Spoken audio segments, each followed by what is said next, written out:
The office erupted in cheers when the annual bonuses were announced, but I felt a cold dread wash over me. After an entire year of killing myself to land a $10 million contract for the company, my team lead, who spent most of his time perfecting his golf swing on his phone, received a bonus 14 times bigger than mine. He got 56 grand. I got 4. He clapped me on the shoulder, his voice dripping with false sincerity. Keep up the good work, Caleb. I'll push for a bigger cut for you next year, buddy. I just smiled and said nothing. The first day back after the new year, I placed my resignation letter on my empty desk and walked out without a sound. A month later, as I was about to walk into my new job, a red Ferrari screeched to a halt in front of me. The CEO, a woman I'd only ever seen on a TV screen, stepped out herself. "Caleb Reed," she said, her voice like ice. "Get in. We're going back. The team lead position is yours now."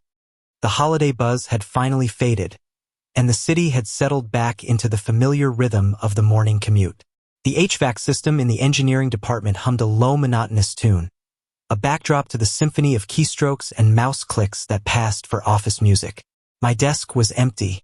Aside from the monitor and keyboard, the only thing on its surface was a single white envelope standing upright like a miniature tombstone. My resignation letter. Those 2 words hit our department's Slack channel harder than the January cold front sweeping through Austin. Leo, the guy in the cubicle across from mine, was the first to spot it. He let out a gasp that was just loud enough to turn a few heads.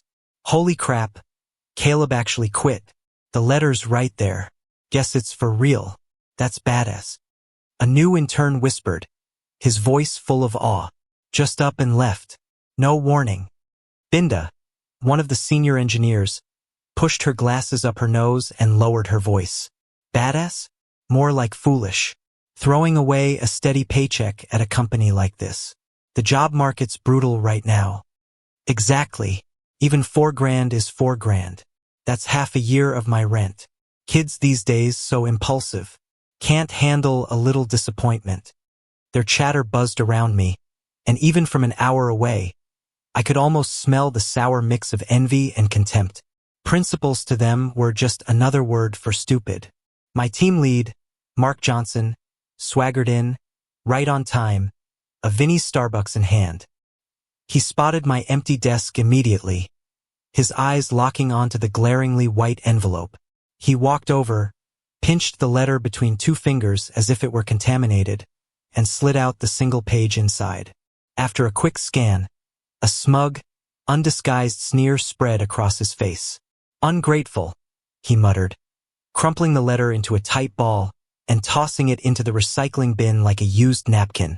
His right-hand man, Kevin, another veteran slacker on the project team, immediately sidled up to him. "Seriously, Mark, that kid has no idea how good he has it. I know, right? You get him 4 grand and he still complains. Give some people an inch and they'll try to take a mile." Mark clapped Kevin on the back, looking like a king surveying his domain. "Don't worry about it. The world keeps spinning without him. Good riddance to guys like that. The minute they learn a thing or 2, they think they can fly. Saves me the headache of managing him. The last thing we're short on around here is coders." He said it so casually, as if the countless problems I'd solved over 3 years, the hundreds of thousands of lines of core code I'd written, were just trash that could be easily replaced. The call from HR came while I was packing up the last of my things. "Caleb, we received your resignation, but Mark hasn't signed off on it yet, so we can't process the exit paperwork," the HR rep said, her voice flat, robotic. "He'll sign it," I said calmly. Of course, Mark would drag his feet. It was the only way a man like him could exercise his pathetic sliver of power to make my life just a little more difficult on the way out.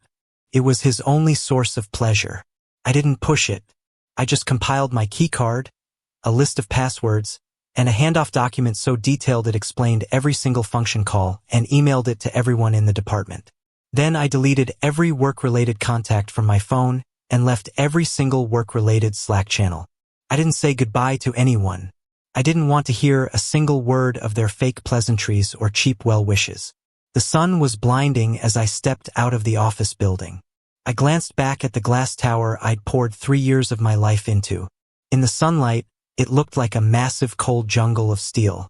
I felt nothing. I opened LinkedIn on my phone and updated my status. Open to work.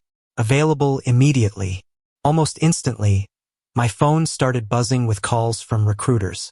One was from a startup I'd been following for a while.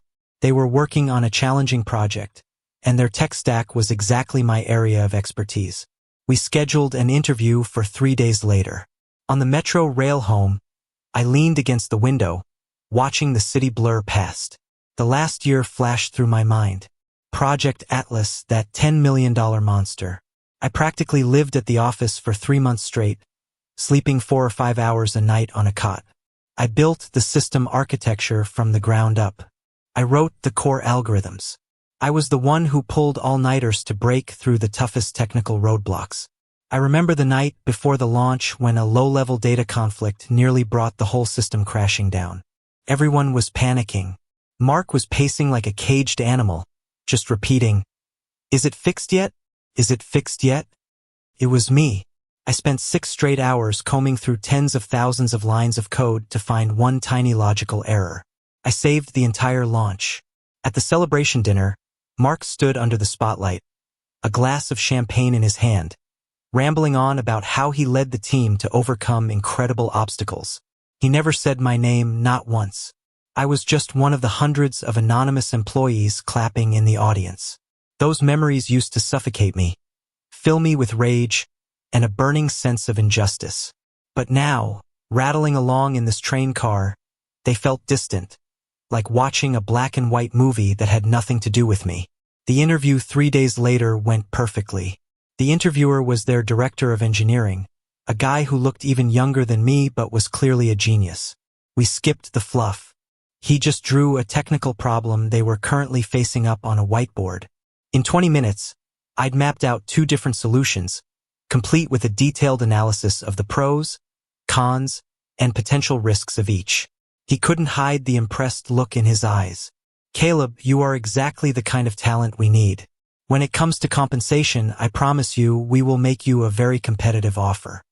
Walking out of their office, the evening breeze felt cool and clean on my face. The weight of Mark Johnson, that giant stone that had been pressing on my chest, was finally gone. Without him, without that soul-crushing job, my future felt wide open. My phone buzzed. It was a message from the startup's HR. "Hi Caleb, our director was extremely impressed. We'd like to offer you a salary of $114,000. Does that work for you?" It was a 30% raise. I typed one word back, "Yes." In that single moment, all the bitterness of the past year just melted away. 3 weeks after I left, a storm was brewing in my old department. The client for Project Atlas, a top-tier financial firm in Chicago, sent an urgent, brutally worded email. It was flagged with the highest priority in CCD to the entire suite. The Phase 2 API for the Atlas system, which your firm is responsible for, has created a severe data conflict with our upgraded core trading system. This has resulted in a partial service outage for over 3 hours. We require your company to resolve all issues within 3 days. Otherwise, we will initiate legal action for breach of contract with damages no less than $30 million. The email was a depth charge dropped into a pond. Mark's inbox pinged. He clicked it open. The words $30 million burned his eyes. A cold sweat broke out on his forehead. Data conflict, core trading system. He knew the words, but put them together, and he was completely lost. The technical documentation I gave him was as thick as a phone book. He never even opened it. He only cared about the numbers on his PowerPoint slides. When it came to the actual code, he was clueless. "Everyone, conference room, now." Mark's voice had a tremor he couldn't hide. He herded the entire engineering team into the room. The moment he explained the email, a dead silence fell. They all just stared at each other, faces blank with fear. Aside from me, almost no one had ever touched the core code of Project Atlas. Mark had guarded it like his own personal territory, terrified someone else might get credit for it. Now, that territory was a ticking time bomb. "Kevin, you're the most familiar with this. What do you think?" Mark said, turning to his number one yes man. Kevin's face fell. Oh, Mark, that whole core module was written by Caleb. I was just running some of the external tests. Mark's face turned ashen, trying to look like he was in control. He opened the project's source code. The dense wall of text on the screen looked like gibberish to him. He gritted his teeth and, relying on his long, outdated programming knowledge, changed a few parameters he thought looked suspicious. He hit commit. A second later, the client was on the phone. The shouting was so loud you could hear it. From across the room, I heard the unmistakable roar of a high-performance engine growing louder. What the hell are you people doing? The system just had a minor meltdown. Are you trying to shut down our entire operation? Mark's hand trembled so badly, he almost dropped his phone. He had made it worse. Much worse. You can't hide a fire like that for long. David Chun, the VP of engineering, stormed into the department, pointing a finger straight at Mark's nose. Mark, $30 million. Can you cover that? If this company goes under because of this, it's on you. Mark was pale, his shirt soaked through with sweat. In his panic, a vile idea took root. He had the perfect scapegoat. David, it's not my fault, he wailed, his voice cracking. It's Caleb Reed, that ungrateful little snake. His handoff was a mess. He must have left a back door in the code on purpose. This is revenge. He's sabotaging us. He dumped all the blame onto the one person who wasn't there to defend himself. David was so furious, he was shaking. Revenge? I think it's your own damn incompetence. But even as he said it, the priority was fixing the problem. Blame could come later, and if it really was a mess Caleb had left behind, they still had to find a way to clean it up. The situation was too explosive for David to handle alone. He immediately reported it to the highest authority in the company, the CEO, Eleanor Vance. Eleanor's office was on the top floor, with a panoramic view of the city. The decor was minimalist and cold, just like her public persona. After listening to David's report, her expression didn't change. She just said, "Coolly, send me everything on Project Atlas, personnel contributions, code, commit logs, and all meeting minutes." Half an hour later, her eyes were fixed on a project contribution chart. The data was clear. The name Caleb Reed was credited with over 80% of the project's core code. The team lead, Mark Johnson, had a commit count of 0. She pulled up the project presentations. The presenter for every single one was Mark Johnson. The final slide of every deck bore his flourishing signature. She stared at the cold, hard data, her eyes sharpening like a blade being unsheathed. She picked up her internal phone, her voice crisp and devoid of emotion. "Legal, I need you to review our contract with the Project Atlas client.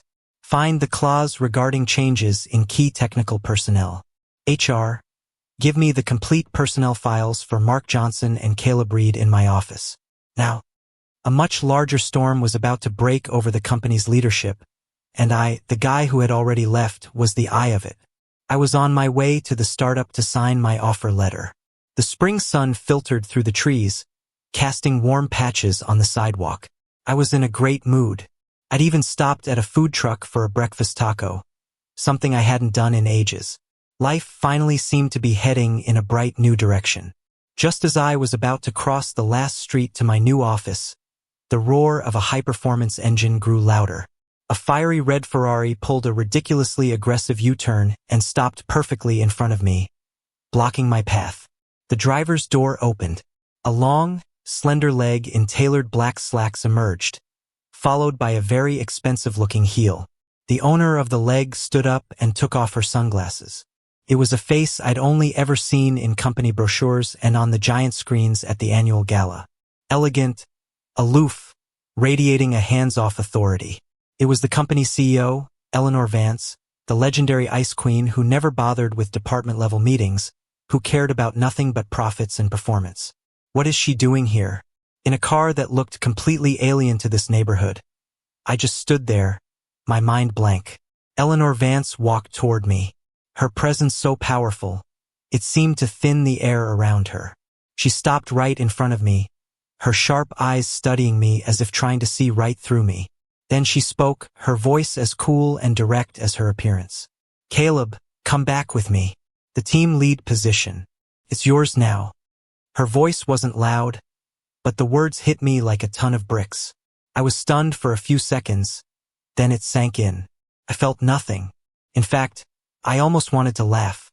If they knew this was going to happen, why did they let it? "Ms. Vance, I think you're mistaken," I said, looking her straight in the eye. "I've already resigned, and I have a new job." My refusal didn't seem to surprise her. She didn't get angry or try to persuade me. She just pulled a slim iPad from her purse and held it out. The screen showed the client's furious email and a complex system error log. "Project Atlas is in trouble." She cut right to the chase. "A very nasty, low-level conflict. No fluff, no excuses. I've spoken to everyone in the department and I've reviewed all the code logs. You're the only person in the entire company who can fix this." Her honesty was unexpected. She wasn't trying to lie or shift blame like Mark. She was admitting the company was in a corner. So I asked, "That's the company's problem.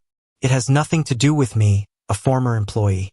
I don't have the time or the obligation to go back and clean up someone else's mess." Eleanor took a deep breath, as if steeling herself. She put the iPad away and looked at me again. This time, there was something else in her eyes, something I couldn't quite read. "I'm not asking you, Caleb. I'm hiring you." She started listing her terms. "Team lead of engineering, effective immediately. Your previous salary doubled and a project bonus for resolving this crisis? $50,000 after taxes." She was throwing out numbers that would make any 9-to-5 worker's head spin, but not mine. I just watched her, trying to see a hint of pity or charity in her perfect, composed face. There was none.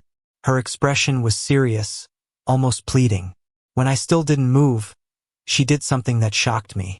She called the VP, David Chun, right there in front of me and put him on speaker. "David, regarding Mark Johnson's fraudulent performance reports, his deliberate suppression of a subordinate, and a massive project risk, he's exposed this company too. What are you planning to do about it?" Her voice was glacial.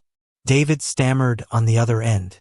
"Eleanor, we're looking into it." "Stop looking." She cut him off. "I want you to suspend Mark Johnson from all duties within the hour.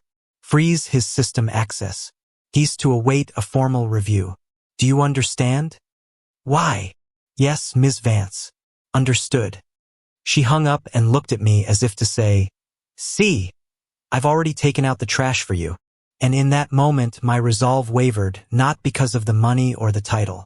It was because of the swift, decisive way she dealt with Mark and the raw, unfiltered respect for talent that was now shining in her eyes. Wasn't that all I had ever wanted for the past 3 years? I looked into her determined eyes and stayed silent for a long time. Then I finally spoke. "I'll come back." My voice was flat, betraying no emotion. Eleanor's eyes lit up, but she waited for me to continue. "But I have some conditions. First, I don't want the team lead position." That clearly surprised her. "Why not?" "I don't want to waste my time in management meetings. I just want to solve technical problems. I'll come back as a special project consultant. My only responsibility is to handle the Atlas crisis. When the job is done, our contract is terminated." It was a clever position. It put me above the engineering team without making me their manager. I had no intention of getting dragged back into that toxic office politics. Second, my compensation will be hourly, $500 an hour, billed in 1-hour increments. All expenses, transportation, and meals will be fully reimbursed by the company. Third, I report only to you. No one else has any authority over me, including VP Chun. Every condition I laid out was a direct challenge to the company's hierarchy. But Eleanor didn't get angry. Instead, a small appreciative smile touched her lips. "You're calm and you're smart," she said. "I agree to all of it." She didn't hesitate for a second. Half an hour later, I was in the passenger seat of her red Ferrari, heading back to the office building I thought I'd never see again. The news that I was back hit the engineering department like a shockwave. When I walked into the office behind Eleanor Vance, everyone froze. 100 pairs of eyes locked onto me, filled with a complex cocktail of shock, jealousy, curiosity, and a new oily layer of deference. Brenda, who had called me foolish just weeks ago, was now trying to force a welcoming smile. I ignored them all and walked straight to my old desk. It had been cleared off as if waiting for me. Mark wasn't there. I heard he'd just been chewed out by David Chun and suspended on the spot. When he came out of VP's office, his face was pale as a ghost. He saw me, did a double take, then plastered a fake smile on his face and started walking toward me. "Caleb, man, am I glad to see you're back," he boomed. "I knew you had too much invested in this team to really leave us hanging." He reached out to clap me on the shoulder, but I sidestepped him. I just stared at him, my expression cold, and didn't say a word. The air turned to ice. Mark's hand hung awkwardly in the air, his smile frozen on his face as his expression curdled. The other engineers held their breath. "Give me everything on Project Atlas," I said, my voice quiet, but each word was a slap across Mark's face. All related files, server access, test accounts, everything now. Mark's lips trembled. He wanted to say something, but under my stare, the words died in his throat. He shuffled back to his desk and started pulling files together. I knew he wouldn't make it easy. Sure enough, the documentation he gave me was missing several key configuration files. The server password he provided was 6 months out of date. The man-child was still playing kindergarten games, even at a time like this. I saw right through his pathetic attempts at sabotage, but I said nothing because the night before I quit, I had already backed up every correct version of the project, from the source code to the documentation onto my own encrypted flash drive. I never trusted anyone's character, especially not in a corporate setting. I opened my laptop, plugged in the drive, and got to work. The only sound in the office was the clean, rhythmic tapping of my keyboard. It sounded like the prelude to a reckoning. I was in the zone almost immediately. Code and data streams scrolled past my screen like waterfalls as my mind raced. After about 15 minutes, I frowned. The situation was even worse than I thought. This wasn't a simple API conflict. The client system upgrade had fundamentally changed their underlying encryption protocol, creating a head-on collision with our data transfer framework. It was like 2 bullet trains on the same track. The only possible outcome was a wreck. A standard patch wouldn't work. I'd have to rebuild a portion of the system from the ground up. It was a massive undertaking and incredibly risky. I worked for 12 hours straight, pausing only for a few sips of water. I built a few virtual models and wargamed 3 different solutions. The first was the safest, but it would take at least a week, and the client couldn't wait that long. The second was fast, but it would sacrifice system performance, which the client would never accept. The third was theoretically possible, but it had never been tested in a live environment. If it failed, the entire system could be irrevocably corrupted. I was stuck. Most of the office had cleared out, leaving only a few engineers who'd been told to stay on standby. Mark was still there, sitting a few desks away. He hadn't left. He was watching me like a vulture, waiting for me to fail. He whispered to Kevin, "Look at him. He's totally stumped. So much for the genius. Bringing him back was a waste of money. Just wait. When Eleanor comes down on him tomorrow, he'll be the first one to take the fall." His voice was a fly buzzing in my ear, grating on my frayed nerves. Just then, a warm mug of coffee was placed gently on my desk. I looked up. It was Eleanor. I hadn't even heard her approach. She'd changed out of her power suit and was wearing a simple cashmere sweater. It softened her edges, making her seem less like a CEO and more like a person. "You've earned this," she said softly. "I had the cafeteria stay open to make some food. You should eat." Her voice held no pressure, only genuine concern. "Hit a wall?" she asked. I nodded and briefly explained my analysis and the problem with all 3 solutions. She listened intently, and when I was done, she didn't offer any useless, non-technical advice. She just looked me in the eye and said with total sincerity, "Caleb, I trust your professional judgment. Don't worry about the consequences. Do what you think is right. If the sky falls, I'll hold it up for you. Her words were a current of warmth that thawed my exhausted mind. For the first time in 3 years, I had heard the word trust from a manager at this company. That unprecedented feeling of respect cleared my head instantly. Risk, failure, none of it mattered anymore. A radical idea began to form. If our system couldn't adapt to theirs, why couldn't we make their system adapt to ours? I would have to think outside the box, go straight to the source of their system's logic, and find the one singular point where compatibility was possible. It was an insane gamble. It was the equivalent of changing the engine on a plane while it was in mid-flight. I would need the client's highest level security clearance and their full cooperation. And if I failed, the fallout would be immeasurable. At 11 o'clock that night, I called Eleanor's private line. I laid out my crazy plan, making sure to be brutally honest about the enormous risks involved. There was a moment of silence on the other end. Then she asked me a single question. What are your chances of success? I took a deep breath, my eyes tracing the complex logic map on my screen. 70%. Do it, she said, her voice decisive, firm, without a trace of doubt. If it goes wrong, I'll take the heat. In that moment, I knew I wasn't fighting this battle alone anymore.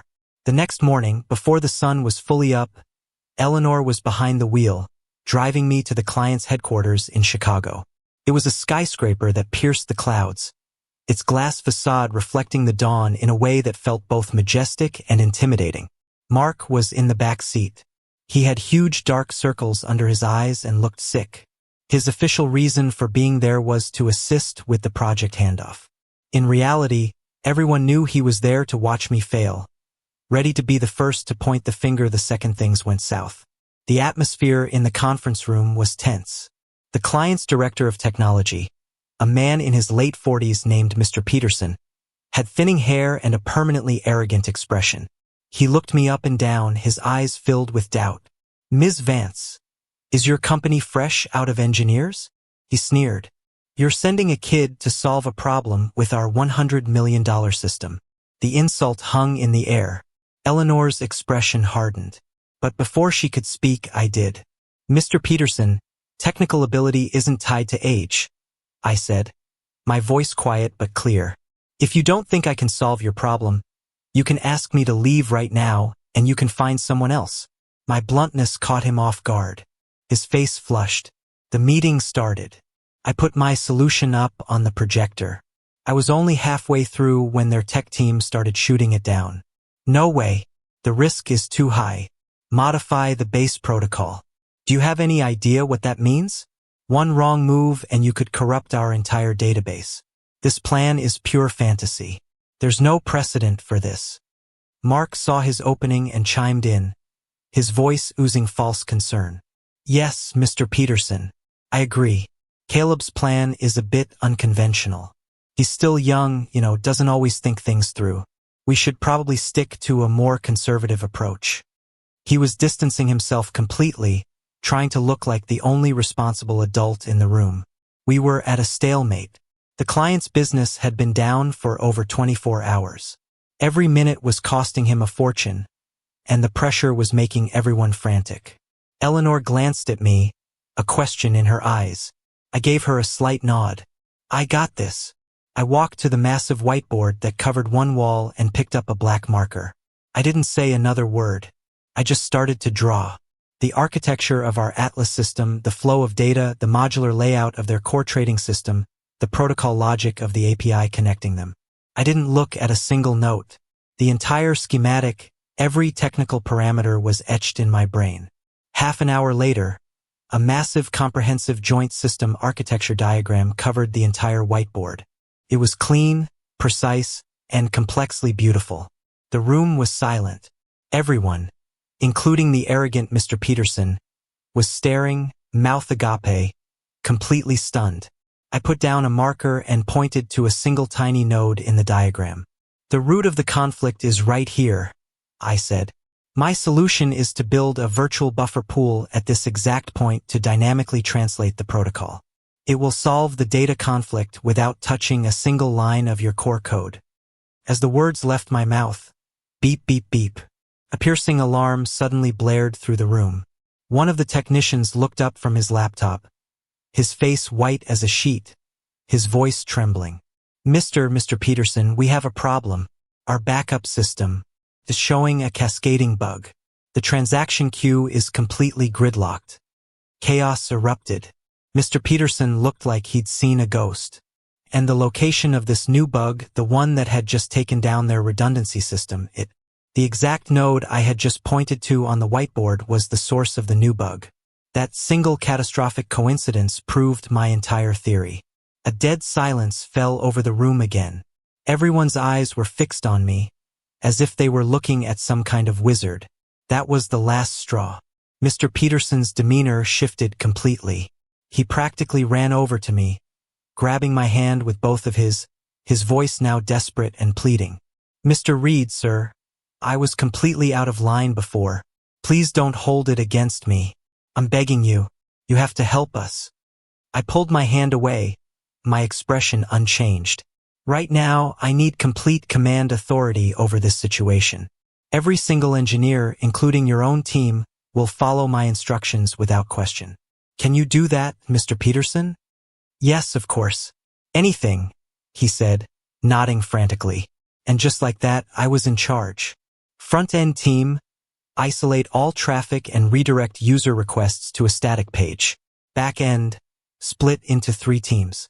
I want a full review of the database logs, middleware logs, and application server logs. I paused, then called Mark's name suddenly. Mark flinched, instinctively straightening up. Go through every single system log from yesterday morning until now. I want you to manually cross-reference every entry and find. A waste of money. Just wait. When Eleanor comes down on him tomorrow, he'll be the first one to take the fall.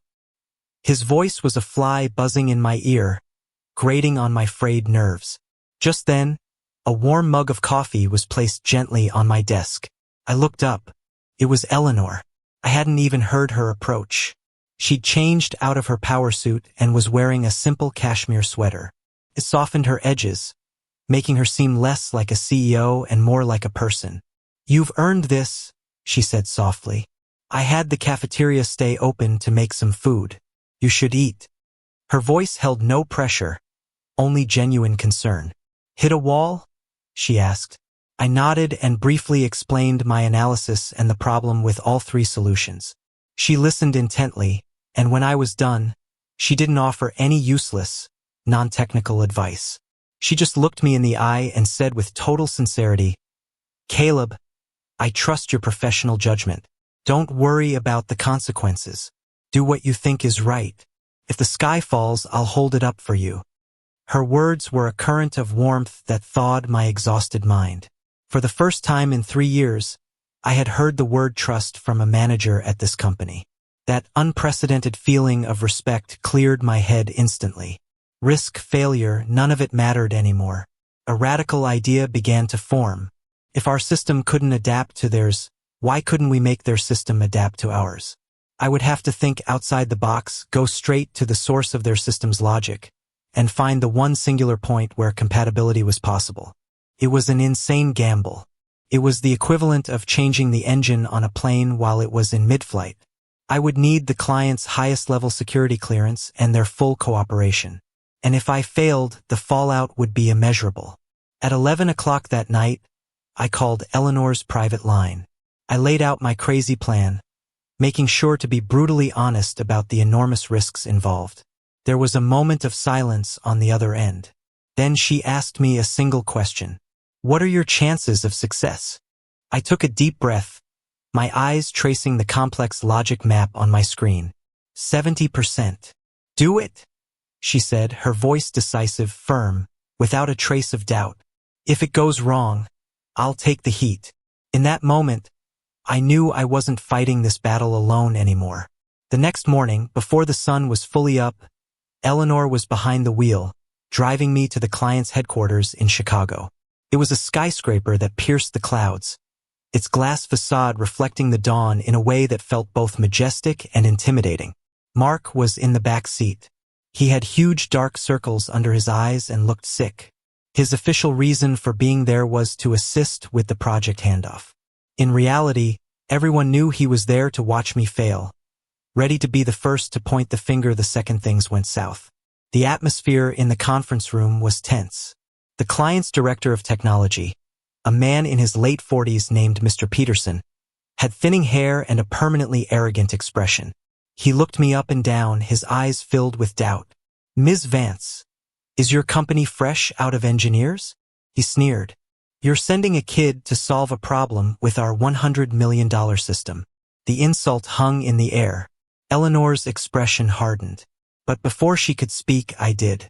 "Mr. Peterson, technical ability isn't tied to age," I said, my voice quiet but clear. "If you don't think I can solve your problem, you can ask me to leave right now, and you can find someone else." My bluntness caught him off guard. His face flushed. The meeting started. I put my solution up on the projector.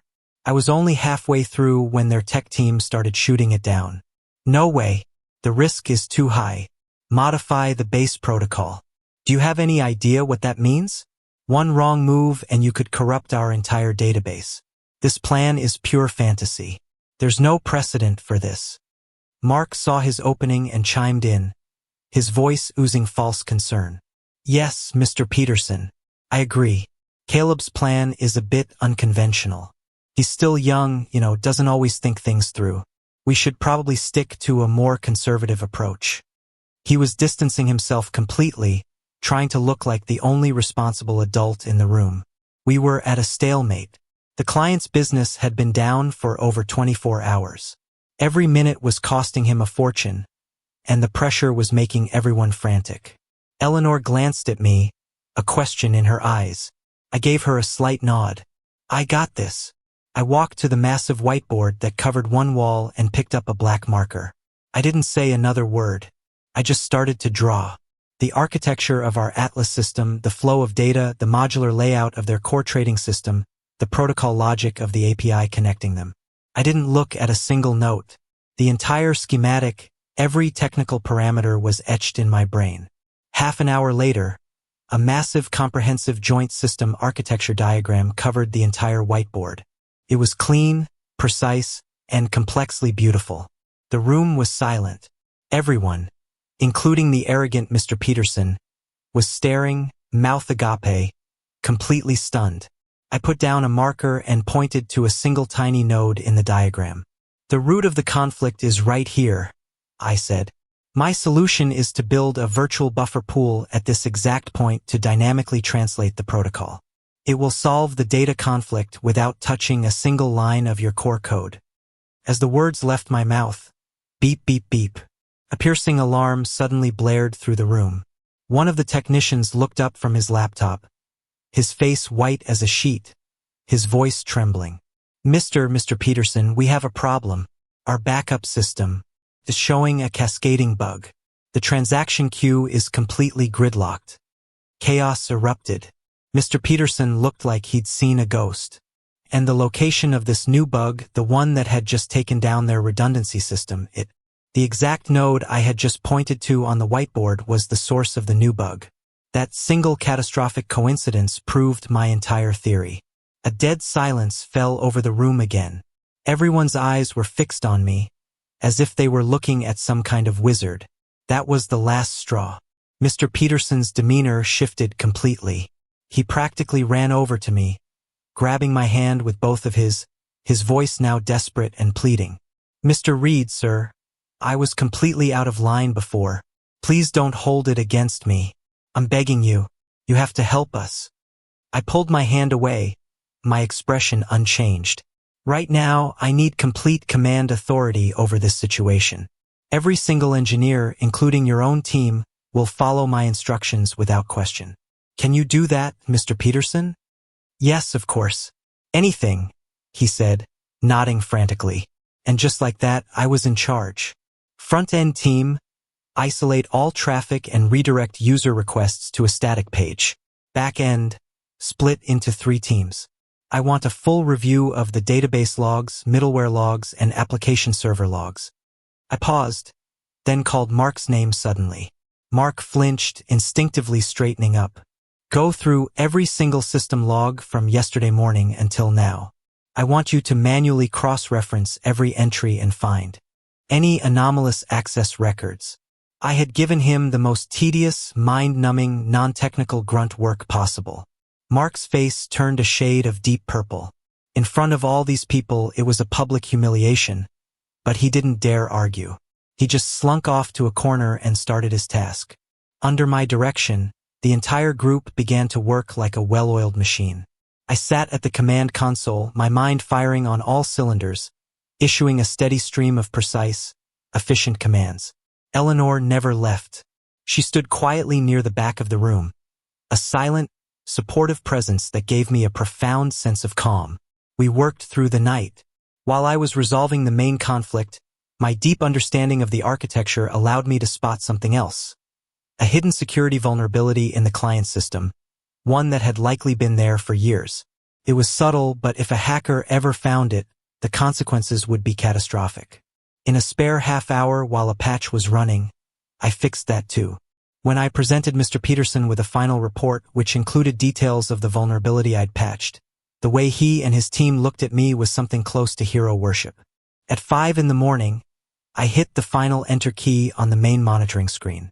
The red line indicating system load instantly dropped back into the green. System is stable. One of the technicians yelled. The command center exploded into applause. Everyone was looking at me with a mixture of relief, gratitude, and awe. Mr. Peterson rushed over and shook my hand, too emotional to speak. Mr. Reed, you're a lifesaver. I'm reporting this to our chairman immediately. We want to sign a long-term strategic partnership with your company, and we're insisting that you be named the chief technical lead for our account. I was so tired I could barely stand, but my mind was buzzing. I turned and looked for Eleanor. She was leaning against the far wall, watching me. She looked exhausted, but her lips were curved into a genuine, deeply admiring smile. In that moment, it was all worth it. Back at the office, the sun was already up. Eleanor didn't let us rest. She immediately convened an emergency meeting with all the relevant senior executives. The atmosphere in the boardroom was grim. Eleanor sat at the head of the table, exuding pure authority. She began by announcing that the crisis had been resolved and that, as a result, we had secured a larger, more lucrative long-term contract with the client. The executives' faces brightened, and the tension in the room eased. Then her tone shifted, and her eyes went cold. And now, she said, we're going to discuss accountability for this crisis. Her gaze landed on Mark like a physical blow. He flinched. Mark, please tell the room what exactly you did when this crisis began. Mark stood up and began his performance. He launched into a tearful, self-pitying monologue, once again blaming me for a sloppy handoff and for intentionally sabotaging the project. Then, he spun a wild tale about how he had heroically assisted me in saving the day. He was so convincing that some of the executives who didn't know the full story actually looked at him with sympathy. I didn't say a word. I just watched him the way you'd watch a pathetic clown. When he finally finished, Eleanor spoke, her voice quiet but heavy. Are you done? Mark nodded. I stood up, took a small flash drive from my pocket, walked to the table, and placed it gently in front of Eleanor. Ms. Vance, I have something here that might provide a more complete picture of what happened. Eleanor plugged the drive into her laptop. A folder appeared on the projector screen. It was filled with documents, email screenshots, and chat logs. All the original files from Project Atlas that I had backed up before I left. She clicked on an email from Caleb Reed to Mark Johnson. Subject: Potential risk for Phase 2 integration. The email read, Mark, I've run some simulations on the Phase 2 integration with the client's new system. My tests show a potential risk of a low-level protocol conflict. I strongly recommend we schedule a deep dive technical meeting with their team before we go live. The timestamp on the email was from 1 month before the project launch. Below was Mark's reply. One sentence, you're overthinking it. Don't be a doomsayer and kill team morale. The evidence was undeniable. Mark's face went completely white. Eleanor wasn't finished. She opened another file, a detailed performance metric spreadsheet. It clearly showed how, over the past 2 years, Mark had systematically taken credit for my work and the work of several other key engineers on the team. One by one, the pieces of evidence landed like hammer blows, smashing Mark's lies to pieces in front of everyone. The company's chairman, a man in his 60s, turned purple with rage. He slammed his hand on the table and shot to his feet, pointing at Mark. Disgraceful. This is an absolute disgrace to this company. How will a parasite like you get this far? He roared. You're fired. Effective immediately. Legal department. I want you to claw back every single bonus and dividend he obtained through fraudulent means. I want every last cent. Mark's legs gave out, and he collapsed into his chair, his face the color of ash. He was finished, professionally ruined. 2 security guards came in and hauled him out of the room like a sack of potatoes. He was babbling incoherently, begging for another chance, but no one was listening. The same executives who had been patting his back for years now averted their eyes, acting as if he were a stranger. That's how it works. The rats are always the first to flee a sinking ship. When the room was quiet again, Eleanor stood up. I have a personnel announcement, she said, her eyes sweeping across the room. Effective immediately, Caleb Reed will be the new team lead for the engineering department. His compensation will be adjusted as I previously promised. Additionally, the $50,000 crisis resolution bonus will be deposited into his account by the end of today. Her voice was clear and absolute. The engineers in the room burst into applause. They crowded around me, congratulating me, their faces full of fawning respect. Congratulations, Caleb. Great to have you leading us, man. I just gave a slight nod, keeping my expression neutral. Back in the department, I held my first team meeting.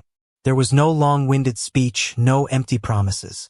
I just opened our project management software and, based on each person's skills, reassigned every ongoing task. The roles were clear. The accountability was direct. It was efficient and pragmatic. The same people who had gossiped about me behind my back were now staring down at their notebooks, listening intently to my every word. Talent is the ultimate currency in this business. That afternoon, I got a text from my bank. A deposit of $50,000 has been made to your account. Staring at that number for the first time, I felt the profound joy of being truly valued. It wasn't just about the money. It was about respect. It was about fairness. It was what I had earned. A message popped up on my phone. It was from Eleanor. You earned it. I typed back a reply. Thank you, Eleanor. I paused, then added one more line. It's a pleasure doing business with you. A few seconds later, her reply came back. It was just a simple smiley face. In her office on the top floor, Eleanor Vance looked at her phone, and a real, genuine smile spread across her face. This Caleb Reed, she realized, was far more interesting than she had ever imagined. After taking over, I completely overhauled the engineering team. I got rid of all the pointless, time-wasting meetings and replaced them with a daily 15-minute stand-up. I implemented a strict code review policy. Not a single line of code could be committed until it had been reviewed by at least 2 other engineers. I introduced an agile development workflow, breaking down huge projects into smaller, manageable sprints. The changes dramatically improved the team's efficiency and the quality of our work. But more importantly, I created a new, completely transparent system for performance reviews and bonus distribution. Everyone's contribution was measured by quantifiable data. The more you contributed, the more you earned. It's hard to lead a team when their spirit is broken. But when they're united, they can move mountains. The entire department was transformed. The old toxic atmosphere of blame shifting and apathy was replaced by a vibrant competitive energy. Eleanor saw it all. We started working together more closely. She was surprised to find that beyond my technical skills, I had a natural talent for management and project strategy. I had a knack for cutting through the noise and getting straight to the heart of a problem. One night, we were the last 2 people in the office. We ran into each other in the kitchen, the city lights twinkling below us. We started talking about the company's future, and I outlined some of my ideas for integrating AI and big data to innovate our product line. my vision perfectly aligned with a blueprint she had been secretly drafting. She looked at me, her eyes shining with the excitement of someone who has finally met their match. After that night, she started inviting me to high-level strategy meetings, the kind usually reserved for VPs. In those meetings, my input consistently sparked the most productive discussions. We started talking outside of work, too. I discovered that the Ice Queen CEO actually loved watching stupid reality TV shows and had a favorite food truck that served greasy, delicious burgers. She had the same everyday joys and fears as anyone else, hidden beneath a mountain of pressure. Our relationship was changing slowly and subtly. Time flew by, and soon it was the end of the year again. The company's annual gala was held in the ballroom of a five-star hotel. I was honored as manager of the year and asked to give a speech. I just thanked my team and laid out our goals for the coming year. The speech was short, powerful, and earned a standing ovation. Then came the bonus announcements. When my name appeared on the giant screen next to a staggering number, a collective gasp went through the room. It was 50 times my pathetic $4,000 bonus from a year before. $200,000. Standing in the spotlight, I felt a little dazed. A year ago, I was at rock bottom because of an unfair bonus. Now I was here, the center of everyone's attention. My eyes found Eleanor in the crowd. She raised her glass to me, a warm, genuine smile on her face. I smiled back. Nothing more needed to be said. Later, Brenda came over nervously, holding a glass of whiskey. Caleb, I was a real jerk before. I said things I shouldn't have. I'd like to apologize. She downed her drink in one go. I accepted her apology and clinked my glass against hers. It's all in the past, I said. When your world gets bigger, you stop caring about the petty squabbles. I overheard some people at the next table talking about Mark Johnson. Apparently, with that black mark on his record, no reputable company in the industry would touch him. He ended up at some tiny outsourcing firm writing basic code for a fifth of his old salary. His reputation as a credit-stealing, blame-shifting child followed him everywhere. I felt nothing. He was just a piece of corrupted data that had been permanently deleted from my life. After the gala, Eleanor had been drinking and couldn't drive. I offered to take her home in my car. With the alcohol lowering her defenses, she finally let the mask slip. She told me about the pressure and loneliness of being a woman at the top. She said she felt like she had to be strong and decisive every single day because thousands of families depended on her. She hadn't felt this relaxed and happy in years. I just listened. In that moment, she wasn't a CEO. She was just a woman who needed someone to hear her. I pulled up to her apartment building, a luxury high-rise overlooking the river. "Thanks for the ride," she said, unbuckling her seatbelt but not getting out. She turned to me, her eyes soft in the dim light of the car. "Do you want to come up for a drink?" It was a clear invitation. I didn't say no. Her apartment was spacious and elegant, just like her. She made me a cup of tea, and we sat on the sofa, talking for hours about everything from the future of the company to the meaning of life. We were perfectly in sync. "Caleb," she said suddenly, her voice serious, "I want to make you a formal offer. I want you to be a partner in this company, not just a department head." She pulled a document from a drawer in the coffee table. It was a stock option plan. The number of shares she was offering was enough to make me financially independent before I turned 30. It was the ultimate acknowledgement of my value. I didn't look at the document. I just looked at her. "Eleanor," I asked, "do you want me to stay because of my skills or because of me?" The question was bold, crossing a professional line. A faint blush rose on her cheeks, but she met my gaze without flinching. "Both," she said, her voice full of honesty. That single word meant more to me than any contract. Outside, the city lights blazed. Inside, the air was charged with a new kind of energy. I smiled and I reached out and took the folder from her hand. 1 year later, at the ribbon-cutting ceremony for our new corporate headquarters, Eleanor and I stood side by side as founding partners. As the cameras flashed, we looked at each other and smiled. After the ceremony, I went to my new office. From the back of a drawer, I pulled out the resignation letter I had written 2 years ago. The paper was slightly yellowed. I looked at it and saw the man I used to be, undervalued, frustrated, but never without hope. I walked over to the shredder in the corner and fed the letter into the slot. The machine whirred to life. That whole chapter of my life, all the humiliation and injustice, was turned into meaningless confetti. It was over. A new story was beginning, and I was writing it with the woman I loved standing right beside me.